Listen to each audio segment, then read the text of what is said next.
Today where I'm aiming to make you several extra $1 million in your life. I'm aiming to get it to where your dating life and relationship life is thousands of times better. But most importantly, what I'm going to be shooting for in this video is to get it to where you're just much, much happier. And I'm going to try to show you an ideology and a philosophy that I learned from some of my richest clients. The basic background was that during COVID, when we were totally and utterly shut down, the only way that I kept the lights on in the building, metaphorically so to speak, was I started coaching super, super rich guys. And these were guys that are making, you know, at least in excess of net worth of maybe 50 million, but usually net worth of 500 million or $1 billion plus. And this was basically how I kept my staff paid, was doing a lot of one-on-one work with really, really rich people. And what I learned from them was they had a very, very specific ideology that allowed them to get that rich. And it's funny because even though they used that ideology to get that rich, I sort of translated that same ideology to be about having fun, to be about having a better social life, relationship life, to having more life experiences, to just kind of getting a higher ROI on life. And so I'm going to show you how I translated that, because even though they're super, super optimized for money, I want to show you how I kind of optimize this for life in general, okay? And by the way, I'm going to start off actually by reading a quote today that came out in the news. And this is going to fuck you up a little bit. I don't mean to fuck you up. It's a little bit sad, but it was basically a post that went viral from a woman who was a pretty young woman who died. And she actually left her goodbye letter. So I want to read that to you to lead into this. And then I'm going to be showing you all the different techniques. But I felt that this was important for context. So what she said was, if you're reading this, then it means I have died from my battle with cancer, and my family are posting my final message on my behalf. Firstly, I just want to say that not all cancers are caused by lifestyle choices. I thought that was cool for her to say that, because you're not going to just like throw it at her like, oh, you shouldn't have smoked. So I kind of thought that was relevant. In some cases, genetics, and unfortunately it just happens. In my case, despite me being very healthy and active, a cancer started in my bile ducts, which was not caused by anything in my control, and my life was never the same again. By the way, obviously, you know, could be related to where somebody lives, and I get that's like a whole thing, but we'll just sort of go with this, that she's very, very healthy. Now it's kind of shocking, okay? But anyway, in my case, despite me being very healthy and active, a cancer started in my bile ducts, which was not caused by anything in my control. My life was never the same again. She talks about how it's an aggressive cancer. So with that being said, we can't control what happens to us. We control how we react. I chose not to mourn the life I was losing despite being so devastated, but instead to enjoy every moment I had left. As I have always said and believed, you should enjoy the little things in life and cherish every moment. Romanticize your life. Do whatever makes you happy, and don't let anyone take the joy away from you. I loved my life. Everything I'd achieved was what I wanted. I loved my job, my fiance, my family, my friends, and my dog, and the house we were going to buy, and the future we were making for ourselves. So thank you for, oh, and she also said, Leo, my fur baby, was definitely brought into my life to help brighten my darkest days. So thank you, everyone, for making my life so magical. Remember what I said about enjoying the little things. And then she had a quote here, which is from Winnie the Pooh. If ever there is a tomorrow when we're not together, there is something you must always remember. You are braver than you believe, stronger than you seem, and smarter than you think. But the most important thing is, even if we're apart, I'll always be with you. Winnie the Pooh. And lastly, to my dear, beautiful Tom, I love you and always will. Thank you for supporting me and bringing so much love and happiness into my life. Go enjoy your life now. You deserve it, Daniela. Okay, now I want to lead into this, because what I want to point out to you is I want to make it viscerally real from you. You are going to die. You are a dead man or dead woman or dead person walking. You're dead. Understand this, okay? You are dead.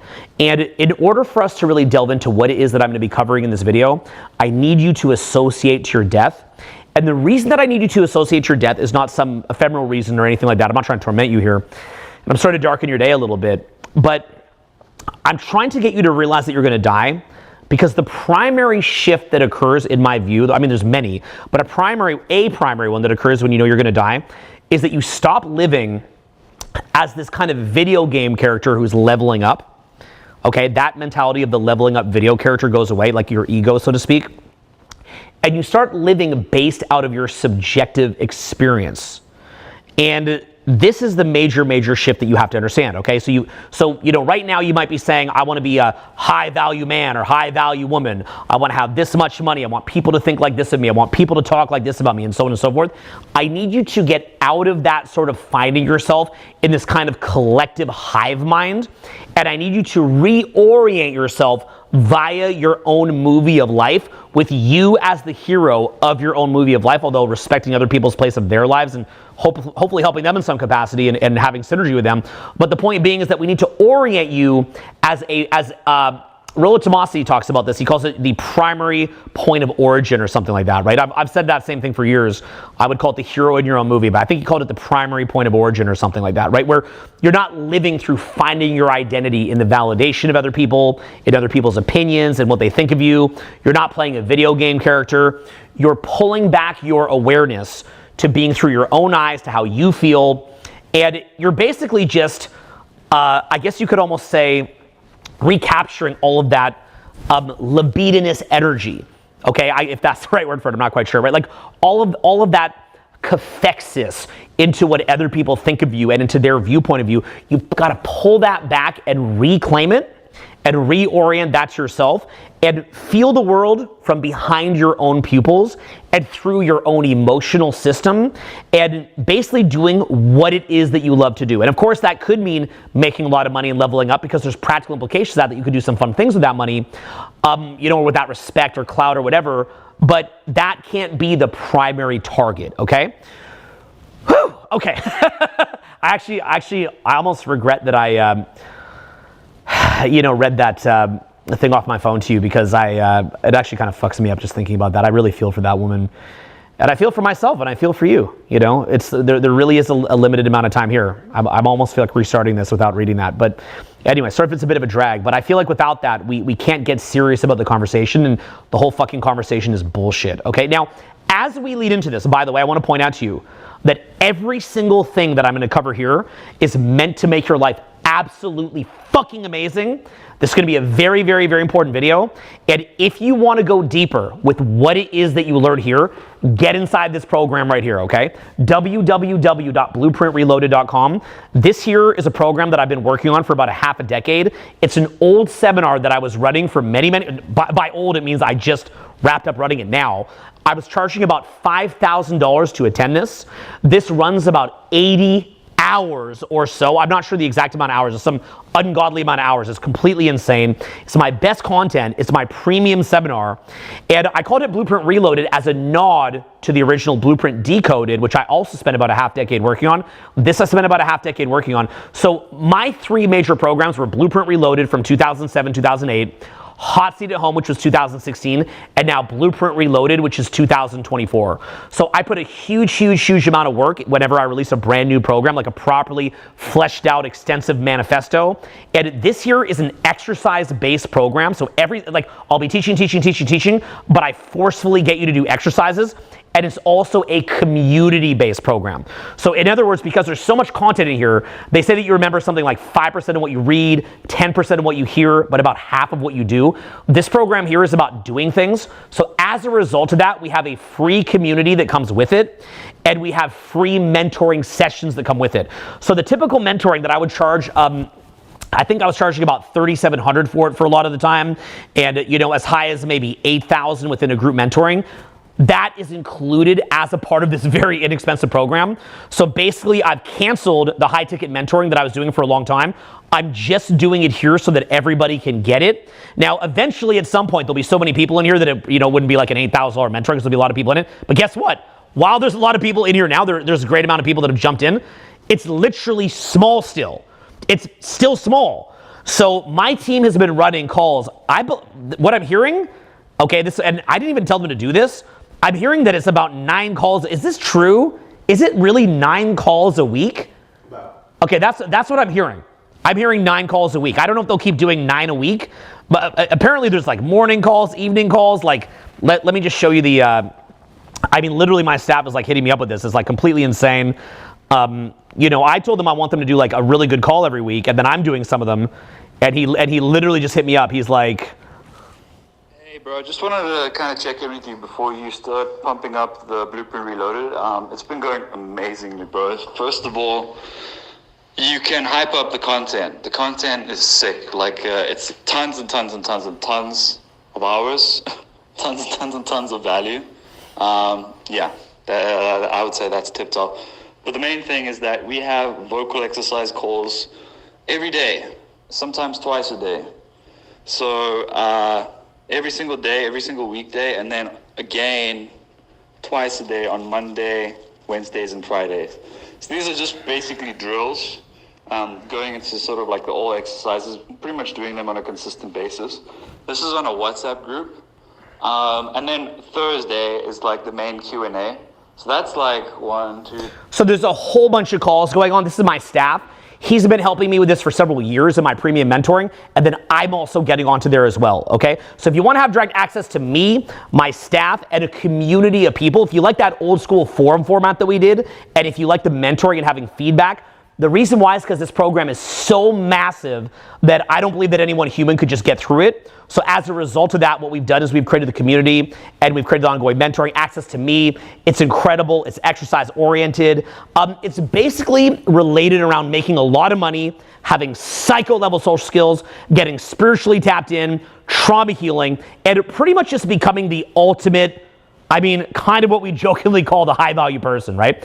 But showing you that from a standpoint, not of being a video game character, but of really being the best version of you. And as you can imagine, the OG content, super gritty, super raw, super unfiltered, kind of stuff I'm not posting here, and just off the wall, way down the rabbit hole. I posted different versions of this from all over the country. Major release. I'm really excited about it. This is a program that people would always be in tears and freaking out when they attend. Major transformation. So the last thing I'll say is this. If you don't get at least 2x the results that you have now as far as your understanding how to make cash, results in social skills and happiness, if it does not double your results, refund the fucking thing. But I'm going to tell you something. In truth, if you don't get 10x the results, I think I fucked up. Okay, so I believe that I'm running shit right now in this industry as far as quality goes. This is the best work that I have. Get inside Blueprint Reloaded. We're going to go fucking crazy together. I'm really excited to see you inside there. I'm excited to interact with you in person. Blueprint Reloaded. Get in there and let's enjoy. All right, so continuing. So this was basically what I learned from a lot of my really wealthy clients, what I'm going to be showing you. But also with very wealthy friends of mine, just guys that I know, guys that I've hung out with that are really crushing it, okay? So, for example, one guy who's a friend of mine is a guy named Cole Gordon, and you might have heard of Cole before. Cole is a guy who I remember when I met him, I think he was doing maybe $3 million a year in revenue, and very quickly I watched him to crawl up to about $30 million a year in revenue, and I think now, what's Cole doing now? It's like 90 million a year, some crazy shit. It's totally fucking insane, right? Cole's the man. Everybody knows Cole's the man, Cole's the man, Cole's the man, Cole's the man, Cole's the man. Everybody knows this. Across the industry, everybody just knows Cole Gordon is the fucking man. Everybody knows that. And so, I've had the privilege of actually kind of watching him go to town. And I didn't watch the whole journey from like 30 million to like whatever, 100, whatever he's doing now. But I did watch from about 3 to 30 million. And I was able to sort of see what it was that he was doing. And Cole, but not just Cole, but among many of my friends, basically just sort of watching this, you could really see what it was that they did well. And here's the best way that I would describe it. If you look at Cole, there's not all this extra shit. Okay, that'd be the best way that I could put it. You know how a lot of people, they just got a little bit something extra going on? Like, there's an expression called, like, you're doing too much. You're just doing too much. You got too much extra stuff going on. If you talk to Cole this is what he would do. Cole will laugh at this if he sees this guy. What's up, Cole? Okay, he'll just crack up. Hey, what's up, bro? How you doing? Cool. And then he'll begin with like probing, he has a vision of exactly where he's going. And he knows how he's going to get there from point A to point B as quickly as possible. None of this bullshit, fancy schmancy stuff. Just do the shit that fucking works, okay? Just the shit that fucking works. And so he'll look at you and he kind of has this ideal outcome, and he'll start talking to you.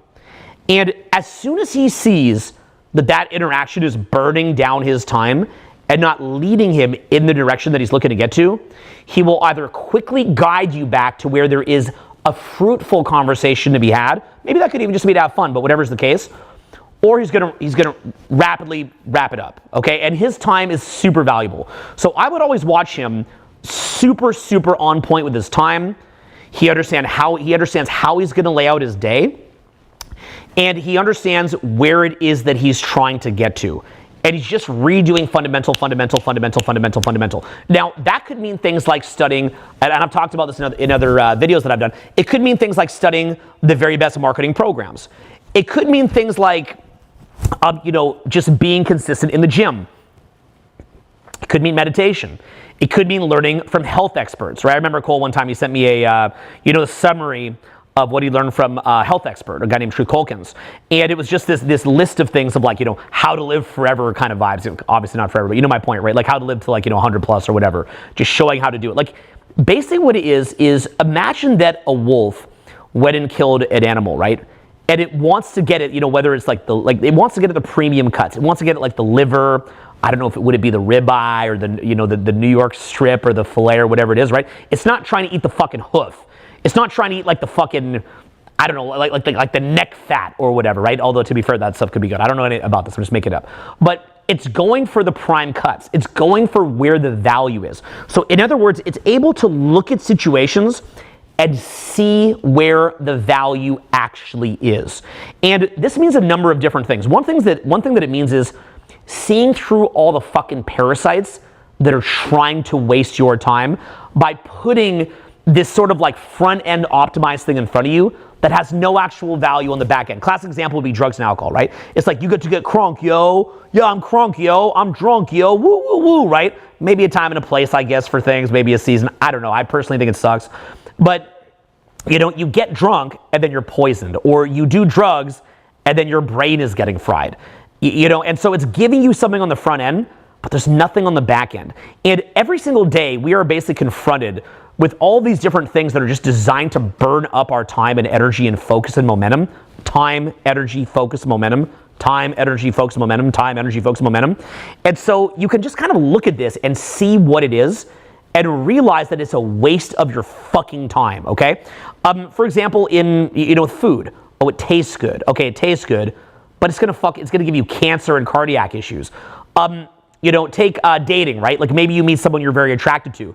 Okay, so you have really good sex, but then they become dramatic. They distract you. They fuck with your business. I mean, you get involved with the wrong person, you can literally destroy your company, have to fire people out of your company who have children, have no roof over the head of your own children because you get distracted. And then that same person that distracted you will just run off with somebody else and they'll blame you for it.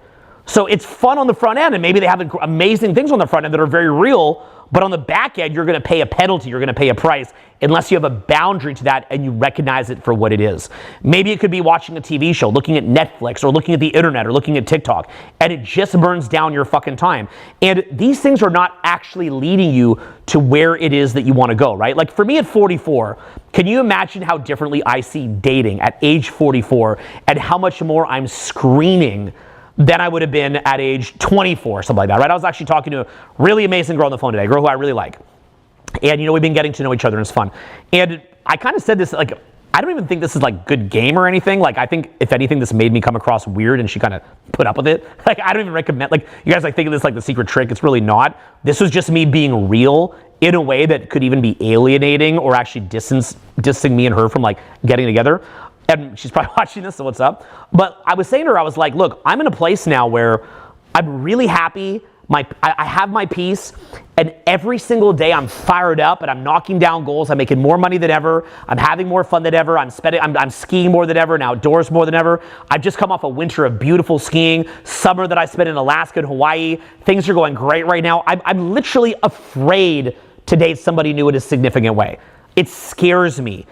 And I don't mean to be weird about it. I'm definitely open to it. I'm not running from love or whatever. But what I see some goddess, beautiful, incredible woman is possible business failure, possible distraction. What I see is me on the phone with my staff and little things are falling through the crack because I got distracted in some kind of bickering or annoying whatever, and so on and so forth, right? I see me, fucking up the company and then having to go to somebody that has children and tell them that I'm going to have to lay them off because revenues went down, because I spent too much time dealing with somebody who's emotional, who on the front end was a lot of fun, but on the back end just totally took me down. And you know what? Maybe that's my fault. Maybe I need to learn better ways to deal with that. Fair enough. I'm open to feedback. But the point being is I'm also very, very careful about the energy that I put around myself. I've spent a long time building my sanity, my clarity of mind, my momentum, being present, laughter, friends. I'm doing sick-ass parties up here at the house. I mean, do we have any like video footage of that? I don't know if we have it. No footage right now. But anyway, point being is like, yeah, we had an incredible party here last weekend. We've been doing parties here. They're really good. You know, we probably spend about $5-10 grand per party, friends over, girls everywhere, having fun. Life's good, life's easy. I'm just skiing, doing parties, having fun. Everything's just good. You see what I'm saying? And so like if I'm talking to somebody new in any meaningful way, I'm scared. I'm not like afraid of love. I'm afraid of loss of time. And so the way that, so like I even said to her, I was like, you know, you're thinking that, and again, this was not like a game beat. This was real. Like, I think this kind of makes me look weird, but she seemed to just sort of deal with it. But I was like, look, like, you've got to kind of put me at ease too. Like, I'm chilling here. Like, I'm good. You know, for me to emotionally open up, like, I have to be at ease with this. So like, I need a little bit of your help to feel at ease with this situation. I like my life, like, you know, and like, I kind of felt like that was a bit self-qualifying, and like, it almost looked like a lame attempt to like flip the script. And I think even after that, I was like, I didn't mean to make some lame attempt to flip the script, but like, I really just am like, I'm chilling. Like, you know, I'm not in a rush on anything. And that's just genuinely how I feel. Like, I'm very, very guarded with where my attention goes, my time goes. And again, I learned that from guys like Cole. I've learned that from other, you know, guys that are making hundreds of millions or billions of dollars. I've just seen that. It's like, what is the actual value? What is it that you're genuinely trying to build? And like, is this girl or guy, if you're a girl watching this, or a same-sex couple, is this leading me where I want to go? Is this TikTok leading me where I want to go? Is this food leading me where I want to go? What is actually genuinely valuable? You know, so for that woman that we kicked this off with, and you know, her really emotional message that she left about her death, you've got to say to yourself, like, you know, if you're her and you're dead, did you spend your life in a way that you want? And I think you, on some level, you've got to understand that, like, this is your life. You've got to really, really live it. Now, let me show you a bit of a transformation that I made, and this is something that I really worked hard on in my 40s, and then I'm going to go back to technique. But I think that you'll enjoy this sort of meta-level shift in approach that I made. It also helped my social skills, too, so I think you'll think it's kind of cool. Okay, so basically what you have is the biggest change that I made in my 40s, okay, because I'm sitting here at 44 right now, but this was kind of like the big sort of effort that I wanted to make. This was like my big shift, was I've always lived a cool life. Like from age 22, I've got to give thanks to, you know, Nick, my old school business partner. Nick basically motivated the fuck out of me to travel the world. I was already doing a lot of really cool shit, but Nick really motivated me to travel the world. He did a lot of stuff that I like and dislike, but I got to give the guy credit. Did incredible work to get me to travel and to get everybody in our crew to travel. You know, it was pretty amazing. So I've always been traveling. I've always lived in sick-ass mansions. I've always had a crazy dating life. I've always made good money. I've always been, you know, rocking crowds and seminars. I've always had fun on social media. I've had a very, very fun life. But the transformation that happened to me at 40 that I think really took it over the top, and I want to share this with you because I think you'll kind of like it and get some value out of it. Also got my social skills got a lot better from this too, was from probably about age 22 until about 40 or so, I was living a fun life that's definitely really good, but it was in effect on some level to build a video game character. So in other words, I would say that from age, you know, born until mid-20s, that was me unconscious. Okay, that's me in the hell world of the non-Eckhart Tolle. Okay, if you ever read The Power of Now by Eckhart Tolle or New Earth, for God's sake, please do that. And read the Bible too while you're at it. And Tao Te Ching and Bhagavad Gita, please. If you fail to read these things, it's going to hurt you real bad, okay? So prior to understanding what it meant to be present to the moment, and prior having like some kind of like at least some form of a spiritual awakening or whatever you'd call that. I'm not trying to say I'm enlightened or anything, but like, you know, having some form of like becoming present, learning to be present, learning to get out of your head, learning to see beyond the autopilot, learning to release negative emotion, learning to be at the proactive cause and not the effect of your autopilot thoughts, and so on and so forth. for me, from 0 to about mid-20s, it was like a living hell on earth of being in a fucking nightmare. In my mid-20s, I had this sort of spiritual epiphany that I could become present to the moment. I had like what some people, if you looked it up on Google, would call a Satori experience, where I became super present for about 4 days, crazy present, after which I actually felt like shit, by the way, for a while. It was like scary. But I had this crazy experience of becoming super present, kind of sporadically, almost a little bit like our Eckhart Tolle described, but mine was kind of building and building and building and building. And I don't know, I can make a whole video about it, maybe I will. But the point was, for about 4 days, I became super present. I actually very delusionally believed that maybe I became enlightened. Because I'm sitting there and I'm like, I'm in this new paradigm. Like, I don't really care what people think that much. Like, this is crazy. And that was a wild, wild, wild experience. I mean, I can't tell you how insane that was. So that got me to, say, another level where I was able to get present. But in effect, what I was still doing was I was sort of using being present to further buttress and amplify my sort of video game character. Then what happened was I hit around the age of about 40. And that was when COVID-19 kicked in. And in effect, what I want to describe to you a little bit about what happened. Actually, this is a cool story, so you might find it like, people tend to remember things in stories better, so I think you might like this. Basically, what happened was, in 2018, I had to take down all my old school videos. So that was like really, really, really, really, really impacting me, taking down like a decade of work, right? And I spent 2 years, from about 2018 to about 2020, working around the clock, working, day and night. The reason being was because our coaching business was doing about $1 million a month in revenue. And so, basically we have to do about $1 million in sales in order to like meet expenses, and then anything past that is profit. So I was basically to the point where I had to make sure I'm driving about $1 million a month in sales. And I didn't want to have to go lay off this amazing team and infrastructure that we'd built. I wanted to keep them. So we had to start to aggressively switch into personal growth and self-help. And in order to do that, it was literally around the clock, 24/7, 7 days a week, 365, psycho. I was sleeping usually 8 hours a night, but it was like work all day. It was to the point that I would just like look up at the clouds and be like, this is my break. I look at the clouds for a minute, woo, and then back to work. And that taught me to dig very, very deep as far as work ethic. That was crazy, right? So I go do all that for about 2 years, and I remember sitting at Miami Summit, this big event we ran in Miami, and I think we did something like 400,000 in sales there, and I'm just looking at our numbers, and I'm like, wow, like, we floated this thing, okay? Because I've always had the vision, like, I could quit all this $1 million a month bullshit today, shoot videos off my laptop, and bring in about $300-400 grand a month just in digital sales from doing little lives like this, and just keep it. You know what I mean, right? Like, just keep it. It's just me and my laptop, and like, publish, done. But I always wanted to have the ability to do these like high-end video shoots in nature, in the city, real life social interactions, big free seminars, big free groups, multiple instructors, worldwide events. Like, this stuff is just really, really expensive. And so we've run on these incredibly thin margins. That's why I'm always like, oh, well, I did 100 million in sales, but I never made 100 million in profit. But I always say I did 100 million plus in sales, just that I drove that with my sales skills, but I never kept that. So that's why I always focus on the revenue, not the profit, right? But the point being was like, I've driven that in sales as far as the ability to be a marketer.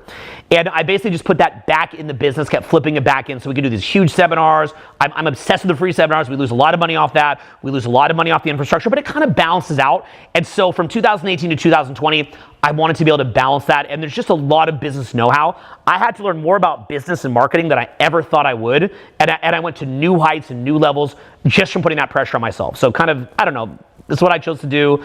Maybe it's dumb. Maybe I'll regret it someday, but that's what I chose to do. But anyway, 2020 hits. And what happened was we have to shut down the seminars. We have to shut down everything. And I'm sitting in Miami, actually, at the Standard Lido Spa in Miami. And I'm like, I can't even make this up. It makes me almost feel like I'm in a dream or something. I'm sitting there, I'm like, we did it. I saved the company yet again. And, saved it after the Neil book. Saved it in 2014 after Julian. Saved it again in 2018. Like, I did it. If you told me 2 years ago I could do this, I wouldn't have believed it. And I really did it.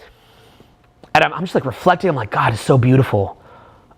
I never, ever thought I could do this. I never thought I could dig this deep. I feel like I broke reality. Because, by the way, I had major team members quitting, saying it couldn't be done. We couldn't save the infrastructure. We couldn't save the business. They're like, this is impossible. Really intelligent guys. They're like, you're like, good luck, Owen. You know, you'll be successful in something else. You're not going to be successful in this. Like, that's what was happening, right? So I basically like defied reality. Anyway, I'm sitting in the San Bernardino spot and I'm looking around. I'm like, how come there's nobody here? It's model season in South Beach. Where's the people? And, you know, I have friends in the State Department. I have friends in government. They've been warning me about this lockdown thing for a while. I mean, shh. And basically, I'm sitting there, I'm going, I thought this was like some conspiracy bullshit. I cannot believe this is happening. You remember I was making videos in 2019? I started going, there's bad stuff coming. There's bad stuff coming. You remember that? You never heard me talk like that before, right? But anyway, so, you know, I started saying that. I was like, buckle up, guys. You can look up these old videos where I'm saying this. So anyway, so I'd been hearing about this. So, I mean, the thing happened. Okay, so anyway, so what happened was, yeah, because of doing all the social media stuff, I have friends basically everywhere. So I go to the front of the Standard and I say, hey, what happened? He's like, yeah, there's this virus. They're going to do lockdown. And, you know, this is basically what I was fearing could happen, but I just thought maybe my friends were being paranoid. And so I realized that I'm about to lose my company. I'm like, oh, shit, like, I worked for 2 years. And yeah, I'll shift to like a laptop. And I'll make like $3-4 million a year. And I'll keep it. But I can't do these giant seminars. I can't do the free tours. I can't do all this fancy editing. I can't do the traveling videos. All the really cool like bells and whistles are going to be gone. I'm going to have to fire key personnel. Like all this stuff that I loved and like this vision that I had to build something big was basically flushed down the toilet. So I go back to LA and I sit there in City Spa, this like Russian Bonnie that I sometimes go to. And I was just sad for about 4 days. I was like, I can't believe it. And I literally sat there thinking, I wonder if what I did, and this is like delusional narcissism, but I'm just like, I wonder if what I did was there was so much stacked against me that God never thought that I could just work morning, noon, and night to fix this. And so as a joke, because look at the timing on this, right? I'm like, maybe as a joke, God was like, okay, you bent reality, so we'll find the one way to make you fail, Owen, and we're going to shut down the world. Like, that's what it took for me to fail, was like the world shutting down. But see, the thing is, this was the best thing that could have ever happened to me was COVID, individually. I'm not saying that COVID was good. I mean, the lockdown, all that was not good at all. It's disgusting and horrible and tyranny. But the point is that individually how it impacted me was positive, because here's what happened. I was hitting the point where in the business, I had this thing in my head. I mean, this is so dumb what I'm going to tell you, but it was just interesting. I guess I got a result. I saw this Batman clip on YouTube from the original Batman with Chris Nolan, and Christian Bale is fighting against Liam Neeson's character, and Liam Neeson is like, if you if you become more than a man, what will you be? And he's like, what? He's like, a legend, or like something like that, right? Basically saying that like if you absolutely merge into the character and became the character, you could become a living legend that was above anything, and basically no one could stop you. And that was kind of like his whole thing. You able to pull that one up? That was a great one, you know. See if we can pull that up. But anyway, basically saying like nothing can stop you. And that was kind of the mindset that I had to adopt for, you know, probably about 2 decades of my career, was in effect that I am the work and nothing will stop me. I'd recommend that you type in Batman and then say more than a man or something like that. But, you know, see what you can. It's not Batman, it's just Batman, like more than a man or something like that, you know, or like legend or something. And we'll, you know, we'll see what we can kind of come up. Yeah, they're fighting on the ice. Yeah, there it is, the third one down. Yeah, the will to act.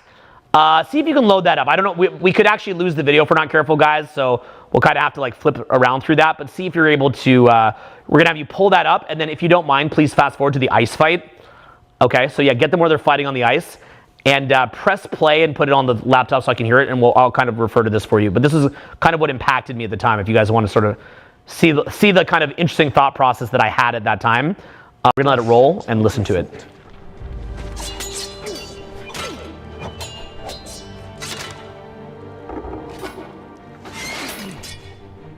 It was your father's.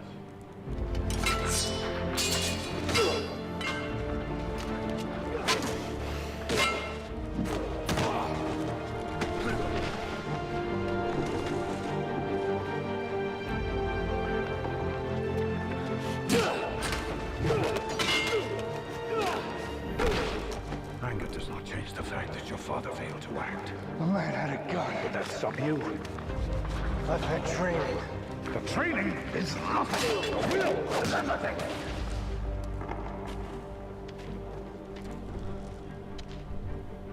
The will to act.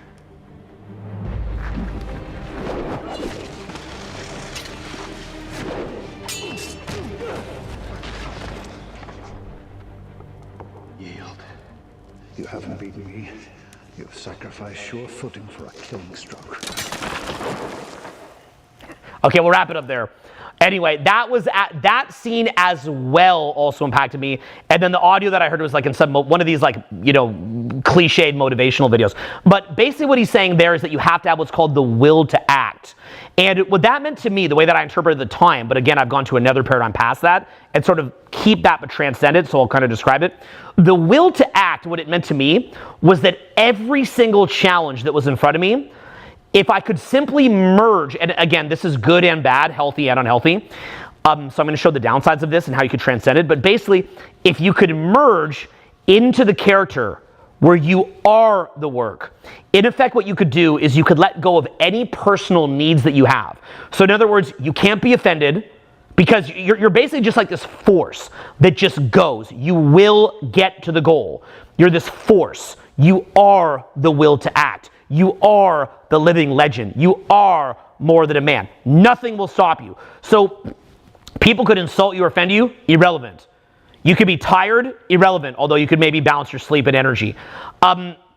Get sick, never. It just, you become the thing to where your inner dialogue goes away and you merge so deeply into that goal that you have that you're basically functioning as a machine that will only get to that goal. So the way that I functioned for many, many years was like multiple instructors, constantly on their ass to shoot, constantly helping them to create content, constantly creating products, constantly running events all over the world, coordinating the events, coordinating the marketing, coordinating the human resources, coordinating the websites, going out every single day, working on the skill set, getting the epiphanies, coaching on the weekends, putting in the time, recording that, 20-person editing team around the clock, boom, boom, boom, boom, boom, boom, boom, endless energy, gonna win, gonna get there, legacy, post-death, infinity. Like that's where my mind was, to where I could be talking to you, and it's like I'll look at you,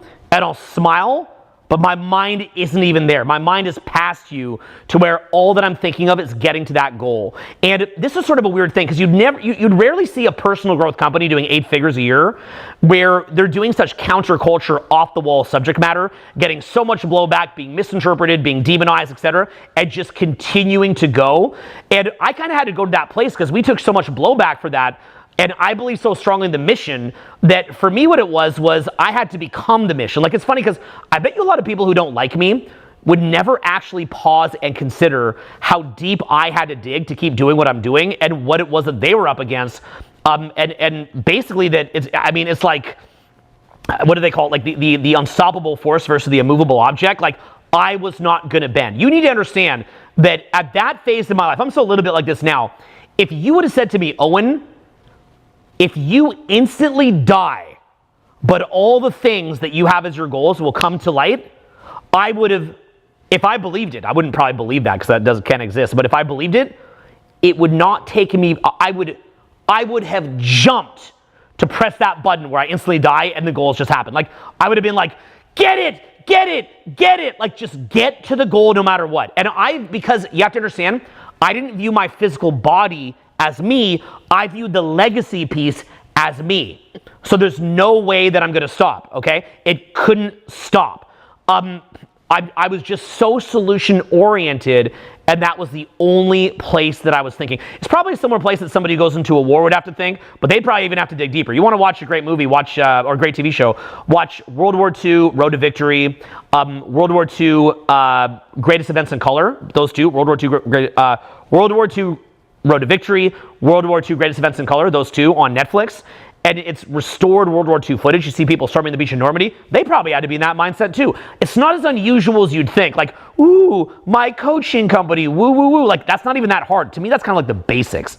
So that was basically a place that I'm able to go. I mean, the way that my brain works, like I could just switch off and wake up at 44, and it was almost like I was just on autopilot for a decade, just go, go, go, go, go. Like I can take it to that place, okay? I can take it to that place. Kind of, you know, now that I'm not there anymore, I'm kind of like missing. I'm like, maybe I should go back to that, you know? But I knew how to take it to that place. So what's funny is like whenever someone's walking into the ecosystem that I've created, I'm making it look like I'm like them. Like, oh, hey, I'm like you. Like, you know, I'm thinking of me and like the things I want. And so like I'd be having conversations with people who are talking about things like what they want and so on and so forth. And it's like I'm speaking in Chinese.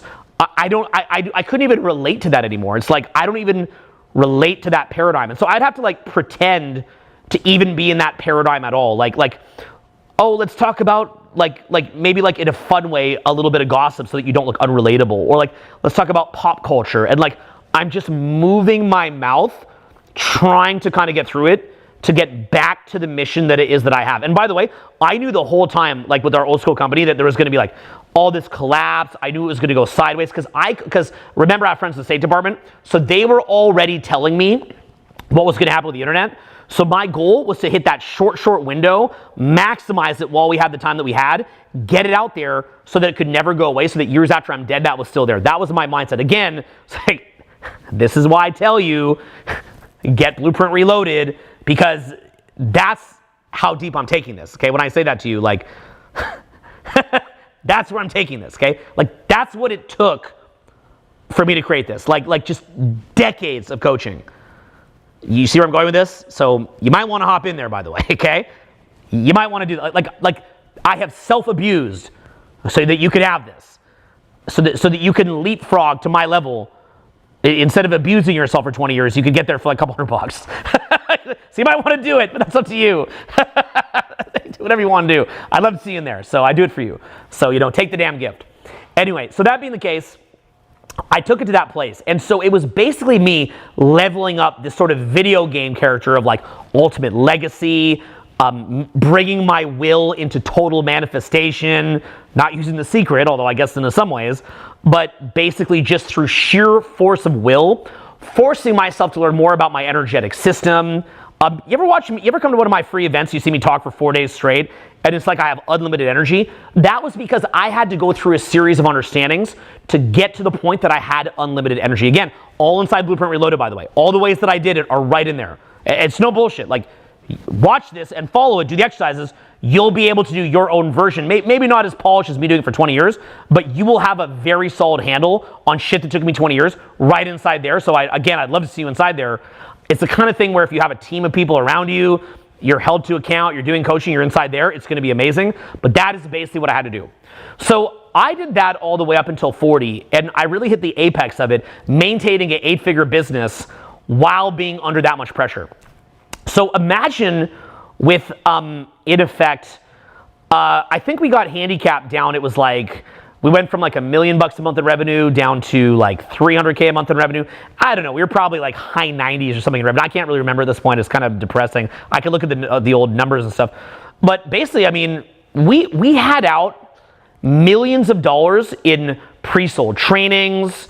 So imagine that, right? Like I've got a call, and my team's got a call, thousands of people on the phone saying, hey, let's do it over Zoom, or hey, let's do it after lockdown, or whatever. I've got to go through that, to which a lot of people are like, oh, maybe I just got a refund. And I'm kind of like, it's millions in pre-sold trainings. You're literally, if everybody does what you're doing, no one's going to get any money back, and we're all fucked. So like, please don't do that. And basically like persuading thousands of people to jump in. Very, very tough. Hardest thing I ever did. And then basically what I did was I figured out the two systems, which is I did online mentoring. That was about a $4,000 program. Again, now you can get it for cheap, so it's right there. But we built a $4,000 program. But then in addition, I also started doing the one-on-one coaching, and that's kind of like what held us through. But that was really, really, really scary. Okay, I was shit scared. Okay, I mean, that was fucking terrifying. But anyway, what happened at that point, and this is kind of my big shift, was I realized, I was like, well, you want to know something? I kind of feel like I wasted my life a little bit. Like, I did all this, and then now they just came in here and just nuked my company. They just nuked it. haven't been sick in 12 years. I don't need to sit at home. I'm never going to get any of this problem. But they just nuked it. They're just like, just cuz. You know, like, we just said so. You know, govern me harder, daddy. We just said so. We're going to nuke all your work. I kind of felt like, if I'd known you're going to nuke all this, why am I doing this? You ever see the movie Atlas Shrugged? And they're just sick of being like fucked with. Like the entrepreneurs are sick of being fucked with and called bad guys. So they just quit and then the world goes to shit. Read the book Atlas Shrugged by Ayn Rand. Classic, like one of the best you could ever read, truly. Like top 10 book you ever read. So it's big, heads up. Fountain Dance really good too by Ayn Rand as well. So anyway, I'm just sitting there, I'm like, man, if I'd known this, I would have quit earlier. And then, you know, I said to myself, I was like, you know what? Fuck this. I quit. I'm done. I'm not doing this shit anymore. I'm gonna hold the business at higher profitability, at lower revenue, and I'll still keep a lot of the people, but I'm clearly not gonna be, but I'm gonna like pull it apart. And then basically I got to the point where I said, I'm gonna go do all the bucket list items that I wanna do. All the bucket list items that I wanna do. So what happened was, I wrote out a list of my bucket list items, and I spent from age 40 to now 44 and a half or whatever I am, knocking down bucket list items. Now, imagine the shift that I would have experienced knocking down bucket list items. And imagine what a mindfuck this was for everybody around me, because I was like on a fucking rampage. I mean, you think I went intense on be more than a man, Batman, rah, rah, like all that? No. You have no idea how crazy and deep this goes. If I'm going to do something, I'm going to do it at a 10 out of 10 level. So I'm either aiming to be best speaker of all time, best in the field at all time, building the most incredible counterculture thing of all time, or being the biggest retard of all time. And that kind of became my big bucket list item. I was like, I just want to laugh, like go, like, you know, in Robert Downey Jr. in Tropic Thunder, he says, never go full retard. I'm like, I want to just always go full retard. And I want to just laugh all the time and just make a decision that I'm only going to have fun for just the rest of my life. And I'm just going to do bucket list items for the rest of my life. And I'm going to work like a month or two a year. And that's all that I'm doing.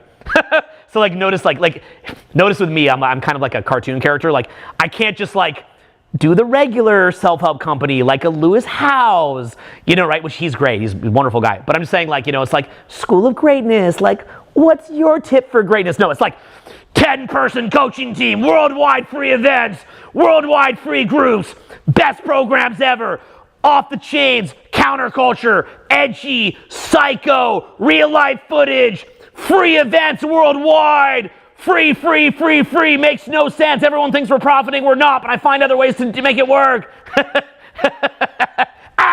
Right? Giant mansion parties, $30K in bribes to the cops to do the mansion party, police coming and helicopters coming and shutting down the party, compete with Hugh Hefner, right? Can't just be like somewhat good social skills, like go out 20 years nonstop, best ever, right? It's always like, I don't know, it's kind of like a little bit of grandiosity there, obviously. But do you ever just get bored? Like, I'm sorry. Okay, as a Canadian says, I'm sorry, okay? Don't you ever just get bored? Don't you just sit there in your boring fucking life, sitting in your fucking apartment and just think, I want to do some crazy shit? I don't even do what I do for any grand reason sometimes. I'm just fucking bored. It's like people like, how do you find the energy to do all this? I'm like, I'm bored.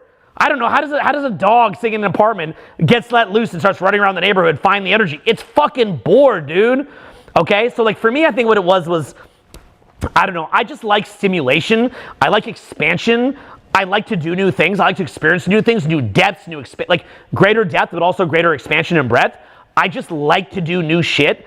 And in my mind, people are such fucking weirdos about being lazy. Like they're so unwilling to do anything where they're going to push themselves. So in my mind, I'm like, well, that's cool that they're like that, but that's not me. I don't care what they're doing. They're not the fucking bar. The bar is what I say the bar is, and what is the bar to me and to the people who I love and care about. So why don't we just go full fucking retard and just run this giant smashing company? Or why don't we just go full retard and like build psycho social skills? Or why don't we go full retard and just build the craziest public speaking? Like, of course I can't do a 600 person room with speakers and a mic. Of course I have to do it with no mic. Right? Like, you know, like I'm yelling to the back of a sea of people like, you know there's no speakers here, right? And they're like, huh? And sometimes there are speakers and they're not even connected. The mic is only connected to to capture the audio on the camera. And they're like, wait, you don't have speakers? And like, I've literally learned to sing to speak like an opera singer, fill the room like, oh, and like fill the damn room out. Of course. And they're like, but why? Why do you do this? I don't know. The only thing I know is always go full retard. That's it. Like, if you're going to do it, do it. You know, my grandmother, speaking of last words, my grandmother, Velma Cook, said this to me. On her dying thing, she said, and her genes are in me, as your grandmother's genes are in you. She said, Owen, whether you're Prime Minister of Canada or a garbage man, be the best that you can be. And I took that to heart. I was like, well, whatever I'm going to do it. So that's why I'm the best full retard I can do. So anyway, here's the shift that I made. Okay, we're coming up on an hour. We'll wrap this in an hour, and then we'll make another sequel of this. So the epiphany that I had was, I have been in this like weird Christian Bale shtick for too long. I've done it. And when COVID hit, that was like this reality tunnel's way of saying, Owen, you've got to go do the next thing. So that was when I started knocking down bucket list items. But you see, the social stuff that I was doing, that was more oriented around public victories. In other words, how much can I crush it in, you know, with a countercultural self-help company in the public? This was like a very private victory. Okay, so I recorded a ton of footage like on the road while I'm out. I don't know if you happen to have any of it on you, but you know, I recorded a ton of footage like out and about. You might have seen little clips of it here or there, you know, things like that. I definitely recorded a lot of it while out there. Okay, if you have it, you have it. You don't. Don't worry if you don't have it. But anyway, the point being, like, I recorded. But it wasn't just about that. It was about a retraining of my brain to genuinely enjoy. So let me tell you the story of how this happened. I'm talking to my buddy Jesse on the phone, and I say, hey, I'm going to go up to Jackson Hole. Like what you see here, that's right up near that's actually West Yellowstone, which is pretty near Jackson Hole in Wyoming. But I'm like, I'm going to go up there, and I'm going to film some videos. And that was kind of me trying to break into my bucket list items, right? Like go out, do my bucket list, and so on and so forth. Well, anyway, he says to me, he says, Owen, why don't you go skiing while you're up there? Why don't you actually go ski? And I'm like, bro, I can't go skiing. I just can't. And he's like, why not? And I said, because I'm going to shoot videos while I'm there. And he said, you know, Owen, that's why me and the boys who all love you, basically my buddy Jesse is a multimillionaire, and he's got a crew of friends that are like old school fans of mine who I help to become multimillionaires, right? One of them actually runs a company that's got hundreds of millions, right? It's like this little crew of them that kind of hang out. It's like they kind of all were like old school interns of mine, and they all went on to make all this money. So I basically help them, and they view me sort of as an older brother or father figure, but they kind of don't want to hang out with me anymore. And I'm like, how come y'all don't want to hang out? And he's like, because I know you, bro. You're going to get there, and you're so fucking crazy that, you know, we're going to be trying to drink a glass of wine, or we're going to try to have some steak, and you're just going to be sitting there thinking about the next fucking mountain to climb. You're not able to just come kick it with us. And in my mind, I'm like, well, of course I'm like that. Liam Neeson, fucking Batman, bitch, you know, right? Like, I'm thinking like that. I'm like, you guys are the fucking, you know, the ones that are wrong because you're not on your purpose, and like, I'm the one doing it. You guys are drinking wine, and I still don't drink wine, but you know my point, right? So he goes, oh, and that's why we can't kick it with you. He goes, I would dare you. I fucking dare you to just go to Jackson Hole, the best fucking ski hill in the country in many ways, in Wyoming, and just ski. Like, why don't you, Mr. Self-Help, expand yourself? Why don't you challenge yourself to just go skiing? So I go to Jackson Hole, and I shot like fucking crazy. We shot a killer fucking videos there in front of the Grand Teton Mountains. They'll come out someday. But anyway, I decided I'm going to go skiing. So I rent some skis, bring my girlfriend at the time, bring my team, and we go up into the mountains. And I'm skiing down, and it's like my brain literally just cannot process that I am wasting my time skiing. Okay, how's that mic there, by the way? You still got there? Okay, we're still good. Okay, yeah. Okay, what's that? That's good. That's good? Okay. So from that standpoint, I'm sitting there. I got the mic taped here. I'm like, oh shit. But anyway, so I'm skiing, and I'm like, I don't know if I could enjoy this. Nothing's happening. This isn't me on my mission. I'm just sliding down a fucking hill. This is fucking stupid. Why am I doing this, right? Like, I'm supposed to have singular laser focus. Nothing can stop me. Nothing can stop me. That's what I'm thinking, right? And like, now I'm just going down a hill? Like, what's the fucking point of this? This is some bullshit. But the thing with skiing that I think helped me the most, particularly skiing, was you're kind of just stuck up on the fucking mountain, and you're not really going to accomplish anything by the time you get down to the bottom of the mountain. So all that you could really do is enjoy it. So kind of like when I would look up at the clouds and try to take in some good vibes when I'd have like my 1 minute break during that 2-year work period, 2018 to 2020, I'm like, all right, I'm going down the hill. Okay, I'm gonna enjoy this.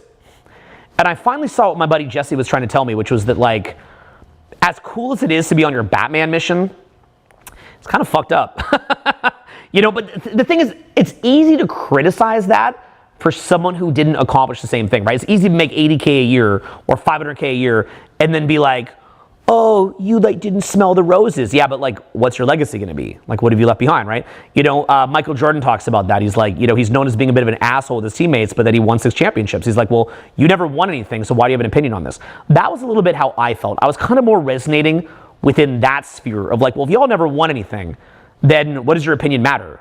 Right? Even some of my friends that made more money than me, I didn't feel like it was impactful. Like, like the one guy I mentioned, like he made an app. The app's really badass. I'm happy for him, but like it's not going to be something that in 1,000 years people are looking back on. My goal was always to make content that's timeless. So from that, that's obviously judged by the legacy and the people that watch it, but that was the intention that I went in with, right? I'd always listen to like timeless rap albums, look at timeless movies, look like anything timeless. I would just look at it, right? Like as I was creating Blueprint or Hot Seat or things like that, or the videos that I used to make, I would always be listening to like classic rap albums or classic electronic albums or, watching classic fights, like old school Muhammad Ali fights, just looking at things that stood the test of time, okay? So anyway, regardless, I'm sitting there learning how to ski and I'm like, I think I've been in a hive mind in a weird way for the past 20 years. And I think in a weird way, a lot of the spiritual enlightenment stuff, which sort of emphasizes like I am you and you are me, we each have the same spark of divinity in us. While that's healthy, in modern day psychotherapy, that's actually viewed as an object relations disorder.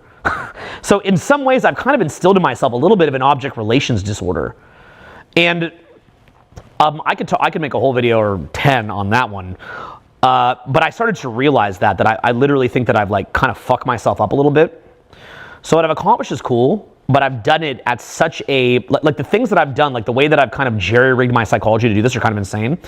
So it's like a cool place to be able to go and to drive yourself as like a phase, but I don't know if I want to live and die like this. So what I did was I used those 4 years to reorient my mind to where I could enjoy something genuinely for myself.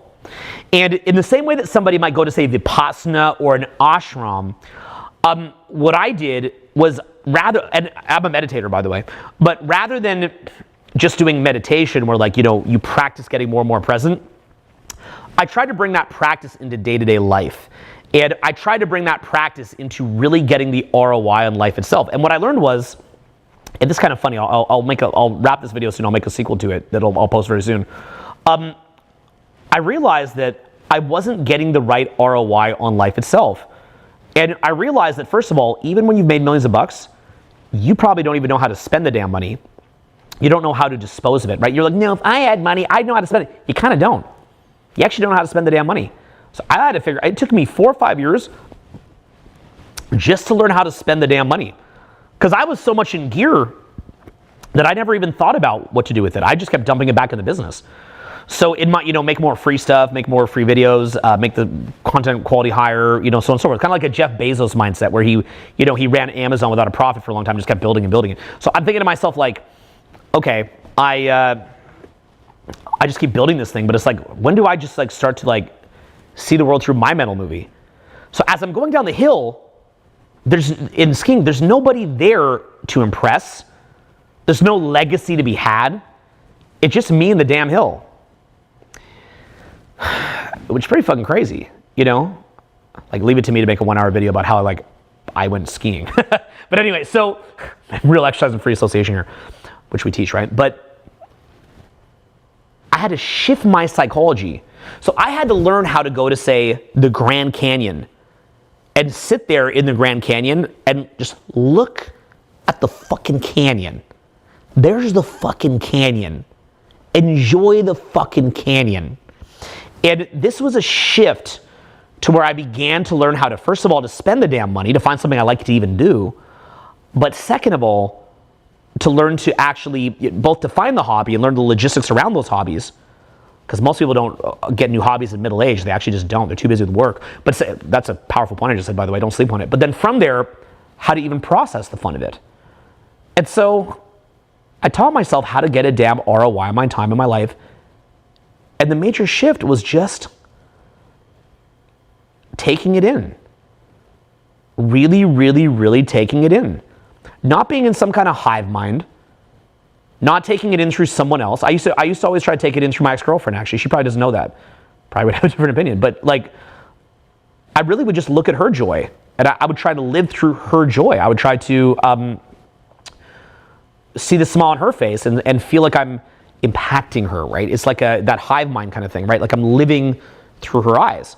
But then that's not really fair to her, because then if she gets in a bad mood, then it starts to impact me negatively. That's not fair to her. I mean, it's really cool to have someone that wants to pump you up. That's really great, but it has a other side of the pendulum to it. So so even after her and I were no longer a couple, I kept traveling for several more years, and my main goal was to continue just on my own. Not to get another relationship too quick. I had a fun rebound one, great girl, but not to get into another meaningful relationship too quickly. Rebound was great, but you know what I mean, right? So it still was a quick one, but it's like to spend some time on my own, just taking in life. Not to like make a girl happy, not to make my staff happy, not to build a legacy, not to be this like force of will, but just to take it in. Just to get the ROI. To do it just to do it. And that was the hardest thing for me. It was a really, really tough thing, and I don't think most people could do it. I think that we're so many years in fucking scarcity that we never start living life. I think we never actually do. I don't think we get there. And, that was probably a very confusing thing for the people around me, like watching me obsess over how to do this, my staff, relationships, and so on and so forth. Like, what's Owen doing? Pretty weird, You guys have seen that I don't post as much content as I used to. I'm not building the business aggressively, right? Like, what's he been doing?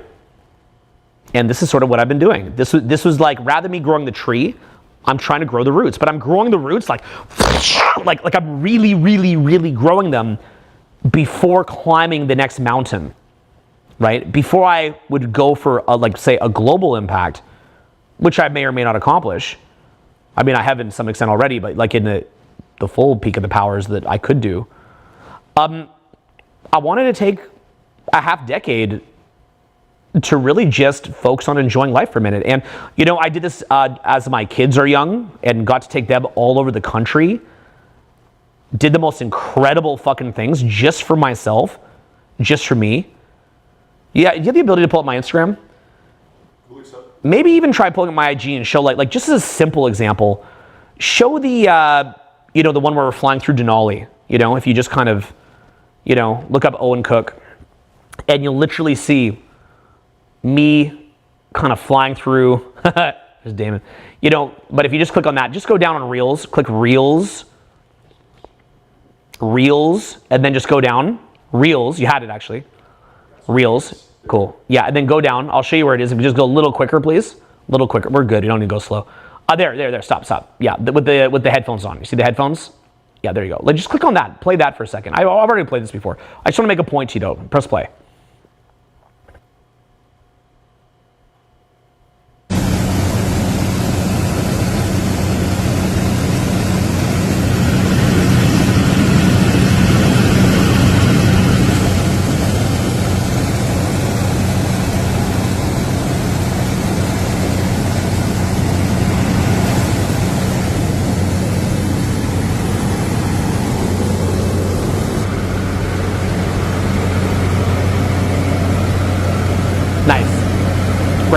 Amazing. So, you kind of I basically went and did a half decade of things like that. Now, you'd see me, that was in Denali Mountain, that's in Alaska, right? So I'm on a private flight with my family and friends in Alaska. Very expensive, time consuming. And you'd see that and say, oh, if I went on that flight, I'd be automatically happy. No, you wouldn't. You would not necessarily be automatically happy just because you went on that flight. You wouldn't be. Look, I know this sounds ignorant as fuck. And to somebody who's poor, this would sound like some bitch shit. But most rich people, a lot of time they're fucking miserable. Because wherever you go, there you are. And oftentimes the kind of psychology that you had to cultivate to become a millionaire has damaged you. You take damage psychologically often to achieve something massive. You have to do things that are not fair to yourself as a human sometimes, right? In order to be able to get there. You have to do a lot of self-denial, denial of self in order to get there. And I had to deny myself for decades. You know, I can't tell you how many times I could be having like, you know, someone on my staff who's important and they're screaming and they're freaking out. And I just sit there looking at them. I go, okay, cool. Well, let's be solution oriented. Cool, bro. Let's be solution oriented, please. Hey, let's please come back to the solution. You know, and just like, you're just taking on so many hours of repetitious activities and egos and drama and challenges, stuff that happened to us in the media and this and that, and it's like just endless. And in order to power through that, it's such a single-minded laser focus. You wake up at 40 with high blood pressure, maybe kind of fat, bald, not me, right? And with the will to do almost anything. I mean, you can take any amount of pain, you no longer get tired, you no longer get sick. Anything you just decide to do, you could just go do. It's like a robot, you know, you just do it. It's like, you just set your mind to it, think outside the box. You probably had to cultivate crazy outside the box thinking. You just go do it, right? I mean, imagine me, lightly autistic, just go out 7 days a week, boom, boom, boom, boom, boom, just do it. I used to be doing 50-something free tours a year. City, seminar, infield training, like all that stuff. Boom, boom, boom, boom, boom, boom, boom, boom, boom, boom. And you just sustain it. Boom, boom, boom, boom, boom. It's amazing, right? It's very cool. A lot of it's admirable components of that. But it fucks with you. Bad. It really, really fucking does. And so I had to teach myself just to actually take in the experience myself. I had to figure out what was the ROI. So after many years of doing that, I feel more like a person. And, you know, it's cool. You know what I mean? It's cool. And I feel like if I were to decide to slip back into that old gear, because it's still there. I mean, I'm like a drug addict. I can relapse any second. Like literally, I can just like accidentally make $3 million like in a month. You know what I mean? I'm just like, oh my God, there's $3 million. Like, when you understand how to run businesses, you know how to do that. My only business isn't this, by the way. So you understand how to just do the thing you want. Like, just do the fucking thing. You've killed all your excuses. You understand how to focus the mind. You can focus the mind as long as you want. As long as you want, just focus the mind. You just do it. Because you've leaned into it. While everybody else hid from the cortisol, hid from the work, made excuses, you just did it. You know how to do it. But you're like a fucking psycho. So you got to say to yourself, well, how can I actually, that's not an ROI. That's not a way to live life. It's a cool thing to learn, but it's not a way to live life. So what you do is you bring it back into your own enjoyment and you train yourself like a meditation. I'm walking down the street. Can I enjoy this? I'm having sex with my girlfriend. How much could I enjoy this? Because, you know, sex can get monotonous, right? How much could I enjoy this? I'm eating at a restaurant. How much could I enjoy this? I'm traveling, I'm driving to Wyoming, which I'm about to do this week actually. How much can I enjoy this? Look at the trees. Breathe the air. Look at the sky.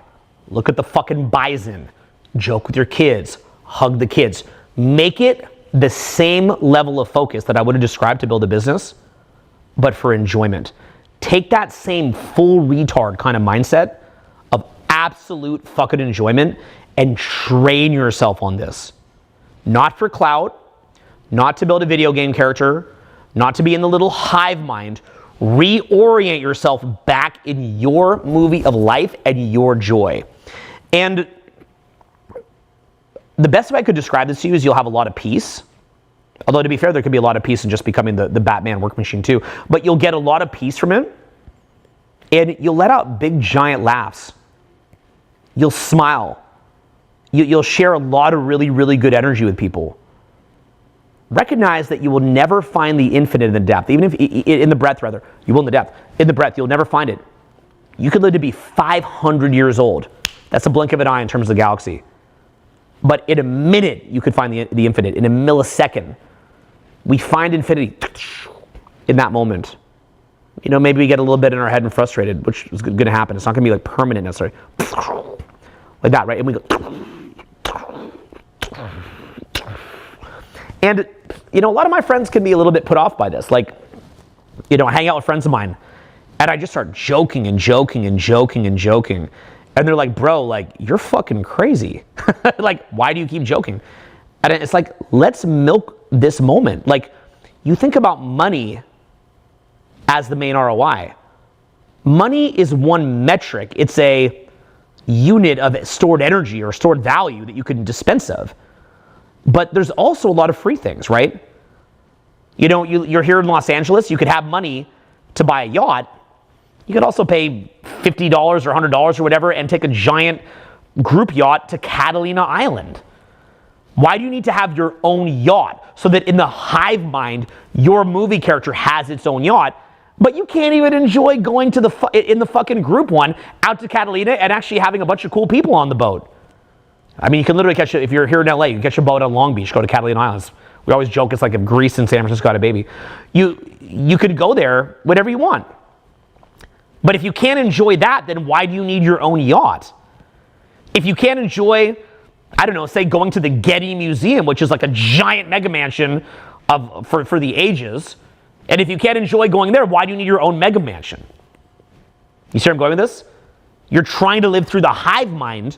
I have the mega yacht. I have the mansion. Me. But you're going to die someday. It's all fictional, right? Felix Dennis, who wrote the book How to Get Rich, it's like one of the most Machiavellian, savage books on making money. Pretty good read, but a little crazy. Incredible read, by the way, but just a little dark. But anyway, he said, he's like ownership's kind of a fiction. Like, you just live and you die. He was the owner of Maxim magazine. Well, sure enough, he did die. He often said, work will kill your poetry. He would say, if you want to make millions, you will, but it will kill your poetry. It will alienate relationships, and so on and so forth. I've certainly lost incredible relationships from the pursuit of building something, frankly, even from this crazed pursuit of me traveling for half a decade. Cost a lot of relationships. Maybe my most important one. So, you know, a lot of elements to that, but you know my point. So it's one of these things where it was just something that I had to do, and I'd recommend that you do it as well. Learn to really take in learn on one side to go for the breadth. See what you want, do it. Every single goal, you should hit it. Every single one. No question. Focus the mind. Effortless. Bang. Do it. But at the same time, learn to find that depth of enjoyment. That's the ROI. And so to bring it back to my friend Cole and other wealthy people that I saw, they would always bring it back to where the money was, where the ROI was. But what I realized was that I'd already been doing that, but I wasn't doing that with fun, and I wasn't doing that with life. I wasn't going for the ribeye or the liver in the animal, as opposed to like eating the hoof, of life. So we're so confused about what the real metric of life is. Is it money? Is it clout? Is it whatever?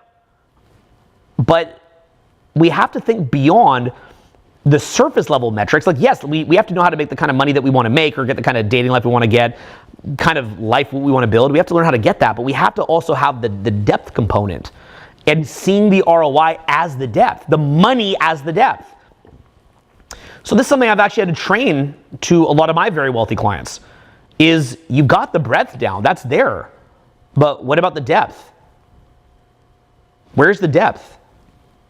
How much do you even have the capacity to enjoy this? And how much have you damaged yourself and damaged your psyche through years of self-denial and years of living as a video game character to get there?